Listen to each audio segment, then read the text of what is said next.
없을 거예요.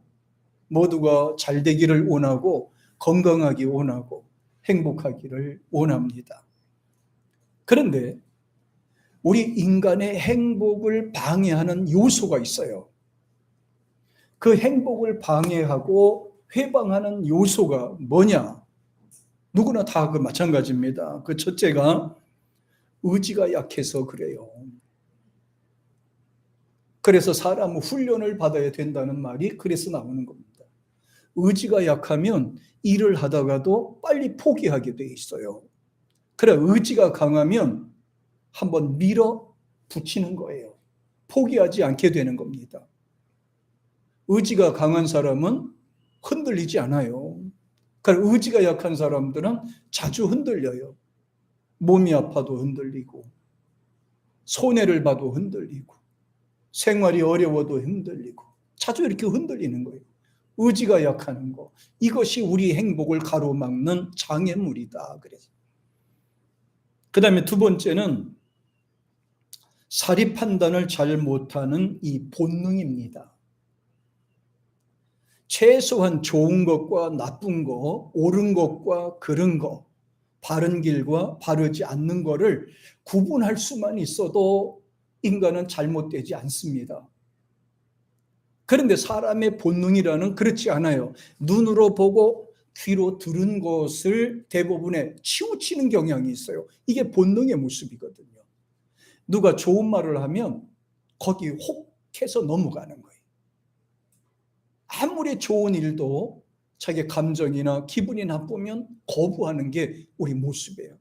너무 지나치게 본능에 치우치게 되면 좋은 것을 발견할 수가 없어요. 그래서 본능에 치우치는 것이 우리의 행복을 가로막는 요소였더라. 세 번째는 바로 병입니다. 질병입니다. 원해서 생겼던, 원하지 않아서 생겼던, 사고로 생겼던, 음식 때문에 생겼던 이런 질병들이 우리를 힘들게 하는 거예요. 갑자기 생기는 거예요. 조금 활동할 만하면 몸이 생겨서 움직이지 못하고, 이제 경륜도 쌓고 경험도 생겨서 어지간히 움직일만 하면 이런 질병이 생기는, 기능이 약해져서 질병이 생기기도 합니다. 이런 것들.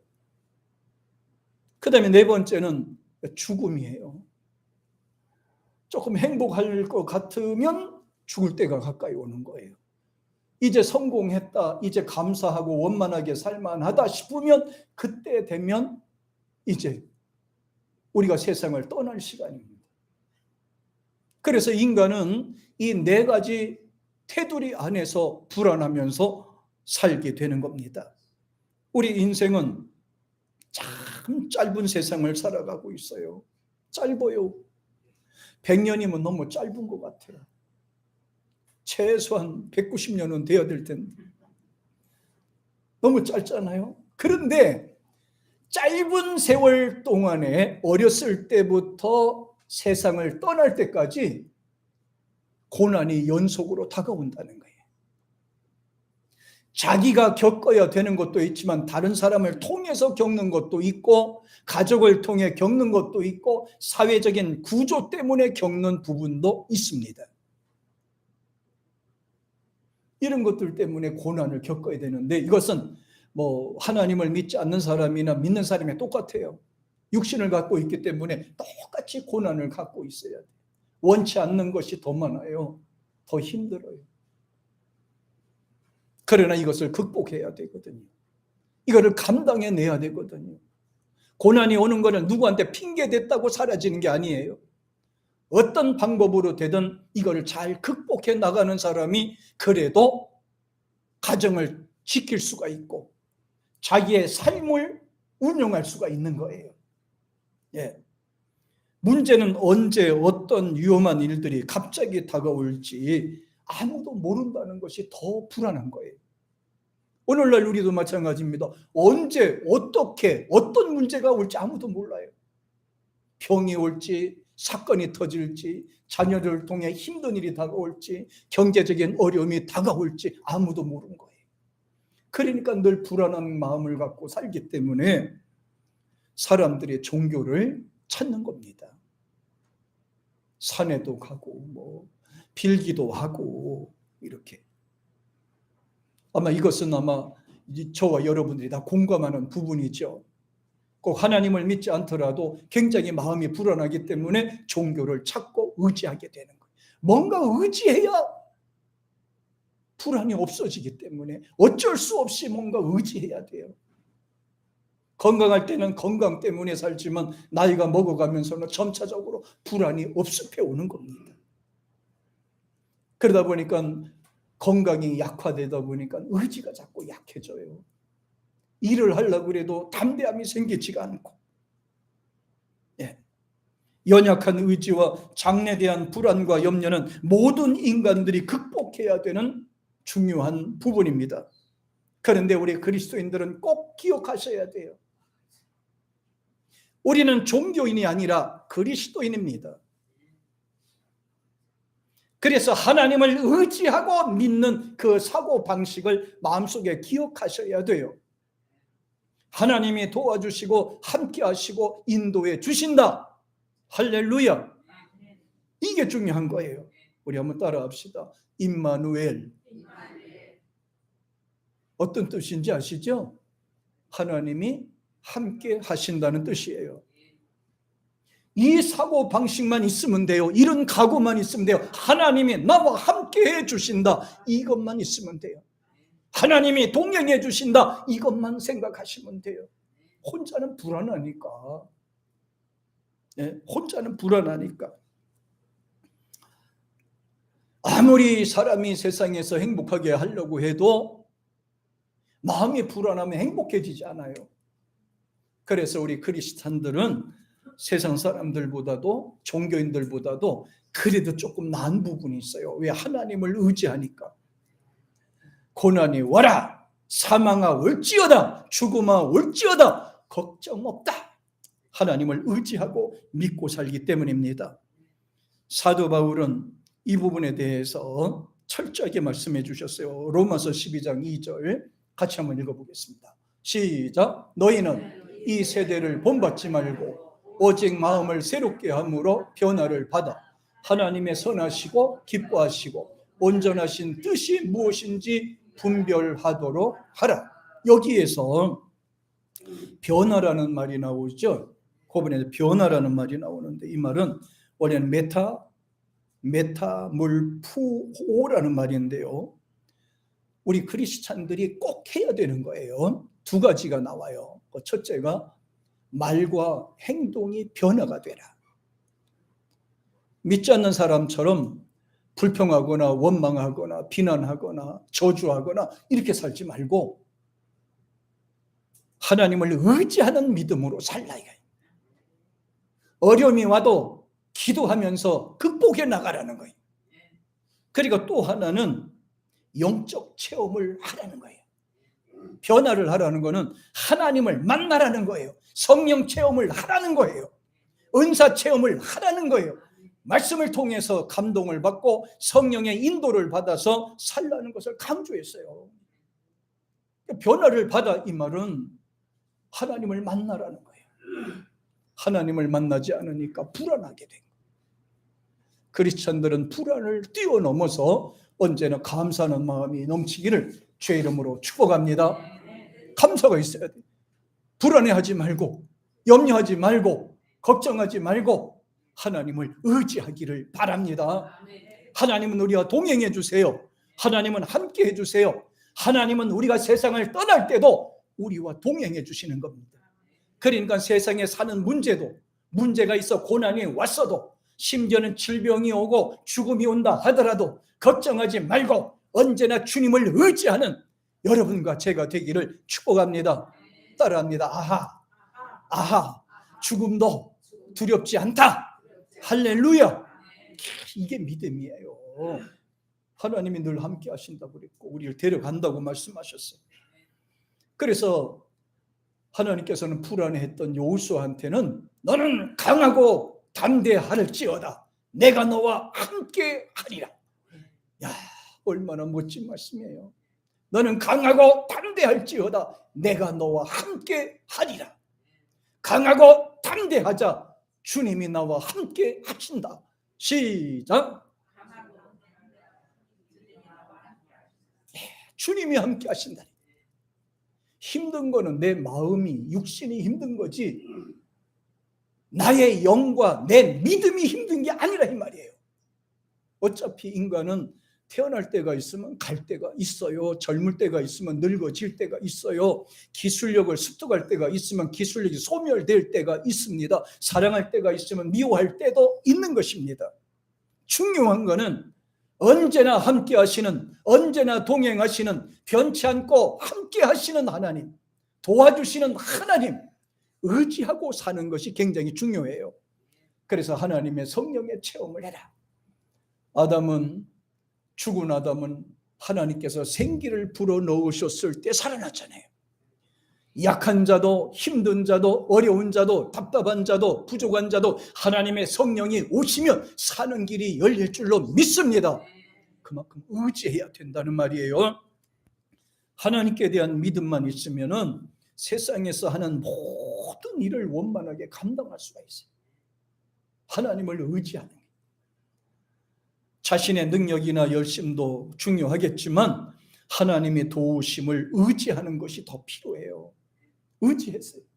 하나님 오늘도 지켜주시옵소서. 지켜주신 걸 감사합니다. 하나님 함께 해주신 거 감사합니다. 오늘도 동행해 주세요. 이렇게 하나님 앞에 늘 기도하면서 사는 것이 필요합니다. 이런 사람이 강하게 되는 거예요. 이런 사람이 충만하게 되는 거예요. 예. 세상에는 모든 인간을 통틀어서 두 가지로 나눠요. 하나는 성공한 자와 실패한 자. 네. 저는 이 실패한 사람과 성공한 사람이 정해져 있는 줄 알았어요. 그런데 굉장한 의미를 깨달았어요. 성공한 사람은 누구? 실패한 사람은 누군가? 예? 잘 들으세요. 자기의 믿음과 포기하지 않는 그 정신이 굉장히 좌우를 했는데요. 실패한 사람은 한 번 시도하고 실패한 사람을 실패하다고 얘기하지 않아요. 실패한 사람은 한두 번 시도했다가 안 돼서 실패한 사람을 실패했다고 얘기하지 않아요. 왜 실패자로 변형이 되느냐 하면은 계속 일을 하다가 실패하고 또 일어났다 실패했다 또 일어났다 실패했다가 끝에 가서 실패하고 끝나면 그 사람은 실패자라고 하는 거야. 이해가 돼요? 일을 해놓고 실패한 것을 실패자라고 하지 아니하고 일을 하고 다시 실패했지만 다시 또 일어나서 일을 시도해 또 실패했지만 마무리 끝에 가서 성공한 사람을 성공한 사람이라 하더라 이거예요. 끝에 가서 실패로 끝난 사람을 실패자라고 하더라고. 실패를 10번 하다가도 11번째 성공한 자를 가리켜서 우리는 성공자라고 이야기하는 거예요. 사람의 믿음과 의지가 얼마나 강한지 알겠죠? 우리의 믿음도 마찬가지예요. 믿음 생활을 하다 보면 일어났다 넘어졌다 일어났다 넘어질 수가 있는 것입니다. 그러나 끝까지 우리가 주님 앞에 갈 때까지 믿음을 포기하지 않는 그 사람이 믿음이 성공한 사람이라 이 말입니다. 열심히 충성했지만은 열심히 교회 다녔지만은 마지막 때 운명할 때 주님을 모르고 죽는다면 그는 인생에 실패한 거라 이 말이에요. 예. 성경 중에 그런 분들도 많이 있어요. 에디슨 같은 경우에는 실패를 밥 먹듯이 했어요. 그런데 사람들은 그를 뭐라 그래요? 발명왕이라고 그럽니다. 아니 실패자인데 왜 발명왕이라고 합니까? 그 많은 실패, 수백 번도 넘게 실패를 했지만 그가 끝에 몇 가지를 성공했기 때문에 그를 발명왕이라고 한 것입니다. 베토벤도 유명하지 않았지만은 마지막 부분에서 곡 하나 잘 쓰고 나서 그냥 성공했다고 그래서 그 베토벤을 모르는 사람 없잖아요. 핸델도 보세요. 유명하지 않았습니다.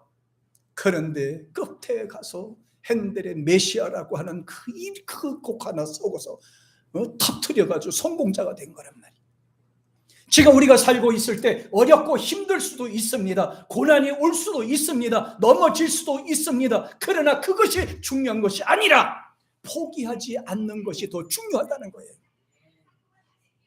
여러분의 인생을 포기자가 되겠느냐 아니면 성공자가 되겠느냐, 그게 중요한 거예요. 믿음 생활도 마찬가지예요. 실패자가 되기 원하세요? 아니면 성공자가 되기를 원하세요?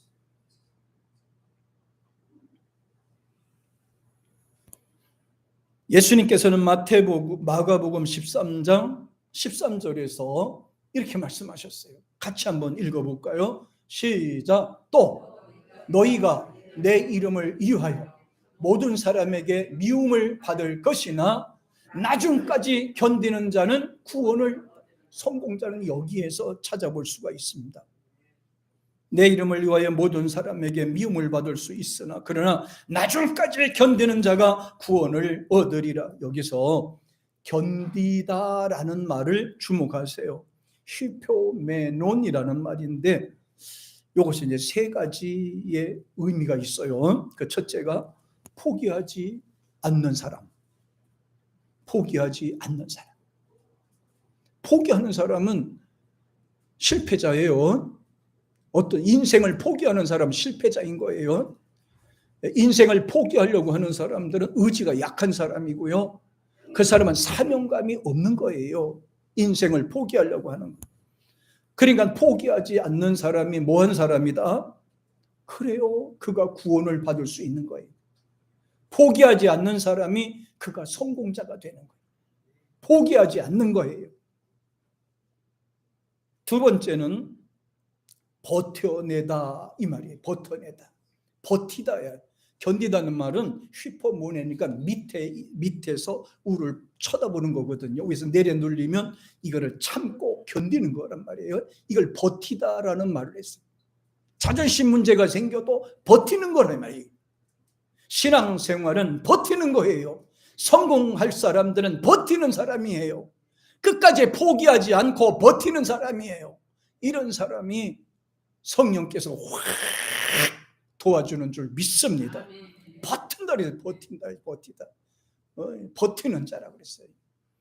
그리고 세 번째는 중요합니다. 따라합니다. 잡은 것을 놓지 말자. 야, 이 히포메논의 뜻이 굉장히 중요해요. 잡은 것을 놓지 말아라. 이 사람들은 너무 빨리 놓는 것 같아요. 힘들어서 놓치고, 바빠서 놓치고, 다퉈서 놓치고, 뭐 해서 놓치고, 또 뭐 해가지고 놓치고, 쉴 데 없이 자주 놓치는 것 같아요. 그러니까 목적을 이룰 수가 없는 거예요. 잡은 거를 놓치지 말아야 되는데요. 이 신앙의 문제요, 이 믿음의 문제 있죠. 예수님을 믿는 이 믿음은요, 이거는 놓치면 안 되는 거예요. 이거는. 내 목숨을 다해서 붙잡아야 돼. 그 어떤 고난과 시련이 와도 절대로 이걸 놓치지 말아야 돼. 꽉 붙잡고 주님 앞에 갈 때까지 가야 되는 거예요. 왜? 성경에 보니까 너무 증거가 확실하잖아요. 하나님은 살아계시고 하나님이 인간을 만드시고 그를 섬기는 자를 하나님이 복주시고 머리가 되고 꼬리가 되지 않게 하시고 위에 있고 아래에 있지 않게 하시고, 와, 하나님이 이렇게 약속해 주셨어요. 이것을 알고 있기 때문에 우리는 절대로 이 믿음을 포기할 수 없는 거예요. 이 믿음을 포기할 수 없는 거예요. 끝까지 잡고 가야 돼. 끝까지. 하나님이 시키신 선한 일이라고 생각하면 포기하지 마세요. 포기하지. 생명도 포기하지 마세요. 하나님 거니까. 믿음, 예수 믿는 그 믿음은 생명이니까 이걸 놓치지 마세요. 끝까지. 네, 끝까지. 네, 끝까지. 그 뭐더라? 그 개그맨 중에 그 정무순 하는 사람이 있습니다. 그분은 좀 얼굴이 이렇게 조금 덜 생겼어요. 좀 덜 생겼어요. 근데 어느 날 이렇게 개그맨 이렇게 활동하다가 보니까 자기 마음에 쏙 드는 아가씨가 눈에 확 띄었어. 근데 그 가정을 보니까 대단해요. 그 아버지도 뭐 대단하고. 근데 자기는 잠잘 때나 일어날 때나 그 아가씨만 생각이 나는 거예요. 어떻게 하면 저 아가씨를 만나서 내 아내로 삼을까? 그러다가 머리를 썼어요. 그건 뭐냐? 아가씨가 아침에 출근할 때 가서 기다리고 있는 거예요. 그리고 회사에서 퇴근할 때 가서 기다리고 있는 거예요. 자기 일 다 마치고 나서 아침에 가서 기다리고 저녁에 가서 또 태우고. 이거를 얼마나 하신지 아세요? 6개월? 1년? 놀라지 마세요. 3년을요. 한 번도 안 빠지고 3년을 그랬대. 처음에는 그 섹시의 아버지가 펄펄 뜨고 안 된다고 막 야단치더니 3년을 거긴 딱 그리고 나니까 그 다음에는 뿅 갔어요. 야, 이는 물건이네. 그래도 아무리 미운 사람이라 해도 자꾸 얼굴 보다 보면 뭐예요? 친해지는 거야. 그래서 결혼했다고 그랬죠. 자기 고백이야, 고백. 예, 고백. 중간에 힘들다고 포기했으면 안 되겠죠? 포기하지 않는 근성. 바로 우리 크리스찬들이 가져야 되는 줄 믿습니다. 왜 그렇게 빨리 포기합니까? 왜 빨리 손을 놓습니까? 왜 빨리 그렇게 주저앉습니까? 우리에게는 생명이 있는 것을 주님 말씀하셨잖아요. 견디는 자가 구원을 받는다고 말씀하셨잖아요. 구하라 주실 것이요 찾으라 찾을 것이요 문을 두드리는 자에게는 열려주시리라. 하나님께서는 문을 두드리면 열게 해주신다고 말씀했어요. 제가 마태복음 7장에 있는 말씀을 참 좋아하는 거는 이 3단계로 이루어졌잖아요. 이게 7장 7절에 첫째는 구하라. 이거 기도하는 거야. 하나님 주세요. 하나님 기도하는 거야. 하나님 주세요. 그런데 너무 늦은 거야. 기도하는데 하나님의 응답이 너무 늦어. 그래서 기도하면서 두 번째 찾아 나서는 거야. 이제 하나님 앞에 적극적으로 찾아 나서는 거예요. 어떤 통해서 응답을 주실지. 그 다음에 세 번째는 매달리는 거예요. 이제 그 다음에 이제 두드리는 거예요. 이제 어떤 일이 하나님이 정해주신 것인지 두드리는 거예요. 이렇게 3단계만 우리가 목숨 걸고 매달리면 응답받는 자가 없다. 실패하지 않는다. 그는 하나님의 쓰시는 역사로 만들어줄 줄 믿습니다. 야, 어때요? 포기하지 마시기 바랍니다. 손에 잡은 거 놓지 말기를 바랍니다. 예. 그리고 포기하지 마세요.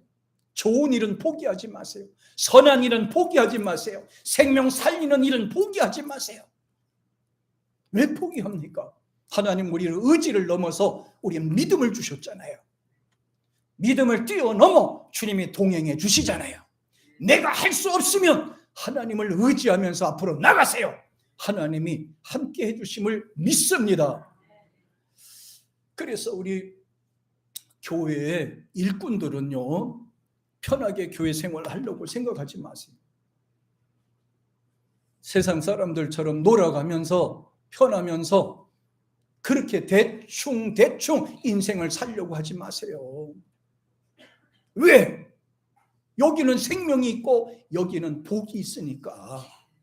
사도 바울은 교회 일꾼들은 자기 안위를 위하여 세움받은 것이 아니고 자원하여 고난에 동참한 사람들이라고 이야기를 하면서 아까 읽어주신 성경 내용 중에서 보니까 고린도후서 6장 4절, 자 한번 보겠습니다. 어떤 상황에서도 믿음을 포기해야 되지 말고 끝까지 붙잡아야 되는지를 한번 보겠습니다. 자 4절 같이 시작. 오직 모든 일에 하나님의 일꾼으로 자천하여 만일 견디는 것과 환난과 궁핍과 곤란과 매맞음과 갇힘과 요란한 것과 수고로움과 자지 못함과 먹지 못함과 깨끗함과 지식과 오래 참음과 자비함과 성령의 감화와 거짓이 없는 사랑과 또 진리의 말씀과 하나님의 능력 안에 있어 의의 병기를 좌우하고 영광과 욕됨으로 말미암았으며 악한 이름과 아름다운 이름으로 말미암아 속이는 자 같으나, 넘어가 보겠습니다. 같이 시작. 무명한 자 같으나 유명한 자요, 죽는 자 같으나 보라, 우리가 살고 징계를 받는 자 같으나 죽임을 당하지 않고, 근심하는 자 같으나 항상 기뻐하고, 가난한 자 같으나 항상 사람을 부유하게 하고, 아무것도 없는 자 같으나 모든 것을 가진 자로다. 야, 그 일본에 처음으로 일본에 그 복음을 전하러 갔던 햇번 선교사가 있어요. 햇번 부부지요. 네, 햇번 부부예요. 그분들이 이제 성경 좀 챙기고, 또 어떤 분이 선교 가니까 이제 십자가를 이런 것도 하나 챙겨주고 그러더래요. 그러니까 이제 일본 같은 경우에는 당시는 기독교 절대 반대했던 사람들이고요, 다른 종교 믿는 사람은 그냥 핍박하는 거, 죽이고 이렇게 하는 걸 보통이었거든요. 그런데 이 햇번이 그 부부가 어느 절간에 폐절이에요. 폐절 절간에 그 사찰이 사람이 안 살고 아무것도 안 하니까 그걸 싸게 전세로 얻어가지고 그 안에 있는 거 다 끄집어내서 그걸 이제 안식처로 삼게 됩니다. 거의 집으로 삼게 되는 거예요. 예수 믿는 사람들은 그런 거 겁 안 납니다. 귀신이고 나발이고 뭐 겁 절대 안 내면. 그래서 그냥 다 청소하고 거기다가 이제 집을 꾸렸어요. 근데 누가 찬송도 부르고 집에서 예배 드리니까 이웃 동네 사는 사람이 신고를 했어요. 관아에다가. 저 사람 수상하다. 아무래도 뭔가 외국에서 왔는데 정탐꾼처럼 생겼다. 그렇게 신고를 했어요. 그랬더니 관리들이 몇 명이 들이닥친 거예요. 관리들이 들이닥쳤어요. 닥쳐서 막 다 뺏는 거예요. 꼼짝도 못하게. 그러니까 그 갖고 있는 게 뭐예요? 성경책하고 그 십자가하고 그다음에 이런 거 이렇게 갖고 있었거든요. 이렇게 갖고 있습니다. 그걸 다 뺏었어요. 그러니까 이 관리들이 생전 처음 이거를 모르는 거예요. 이게 도대체가 이게 뭔지 모르거든. 예수쟁이도 모르고 다 모르고요. 그래서 관리들이 이 사람을 붙잡아가지고 하나씩 물어보는 거예요. 이 십자가는 뭐냐? 이게 뭐 하는 거냐? 그때 햇본 부인이 얘기를 합니다. 이 십자가는 하나님의 아들 예수께서 이 땅에 오셔서 모든 죄인을 위해서 십자가에 죽으신 그걸 상징하는 것이다. 성경은 이게 뻘건 책 이게 뭐냐 그랬더니 이건 하나님이 창조 시대부터 계시록까지 기록 생전 처음에 일본에서 처음으로 복음 전한 게 그 부분이래. 나 그걸 보고 너무 웃었어요. 완전히 아무것도 모르는 사람인데 그렇게 소개하다가 저절로 복음 전하는 게 된 거야. 이제 비록 힘들어도 고난이 와도 우리는 믿음도 지킬 뿐만 아니라 예수를 증거하는 그런 믿음의 사람이 되기를 축복합니다. 오늘 사도 바울이 분명히 말씀했잖아요. 앞에요. 모든 일에 하나님의 일꾼이라고 돼 있잖아요. 일꾼. 저희가 주님 앞에서 서약하고 주의 일꾼이 되겠다라고 각오한 것은요, 일꾼이 밖에 나가 활동하는 게 아니라 교회 안에 일꾼이 되는 거야. 교회 안에서의 일꾼인 거예요. 밖에 일꾼이 아니고.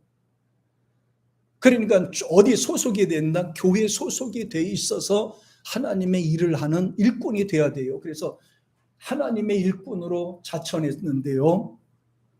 뭐가 따라옵니까? 여기에는 뭐 반대도 따라오고 핍박도 따라오고 어려움도 따라오고 고난도 따라오고. 근데 이제 그 뒤에 보니까 견딘다는 말이 또 나와요. 견디는 이렇게 나왔잖아요. 안 견디면 또 어떻게 할 거야? 견뎌야 되는 거예요. 포기하지 말아야 되는 거예요. 믿음으로 감당해야 되는 거예요. 이게 믿음이란 말이에요. 아니, 나쁜 것 같으면 빨리 포기해야 되겠죠. 그런데 우리는 하나님이 주신 생명의 일꾼들이라 이 말이에요. 그러니까 포기하지 말라는 거예요. 비록 매맞는 일이 있어도, 굶는 일이 있어도, 힘든 일이 있어도 포기하지 말라 이 말이에요. 여기 성경에 나와 있는 이 말씀의 내용은 바로 이거예요. 그러면서 끝부분에 가서 이렇게 말하죠. 9절 10절에서는 이렇게 말합니다. 보세요. 우리는 예수 안에 있지만 무명한 자 같이 했지만 사실 우리 유명한 자라 이거예요. 우리는 죽은 자처럼 보잘것없고 약한 것 같은데 아니다, 우리는 실제적으로 살아있는 생명이다 이 말이에요. 우리는 징계받는 자 같으나 우린 죽지 않는다고 그랬어요. 그러면서 말합니다. 우리 근심하는 자 같으나 언제나 기뻐하고 즐거워하며 행복하게 살자. 이게 바로 믿음의 사람이란 말이에요. 언제나 예수 안에서 사는 거, 이게 진짜 큰 믿음이에요. 진짜 큰 믿음. 우리 이 찬송 한번 볼까요?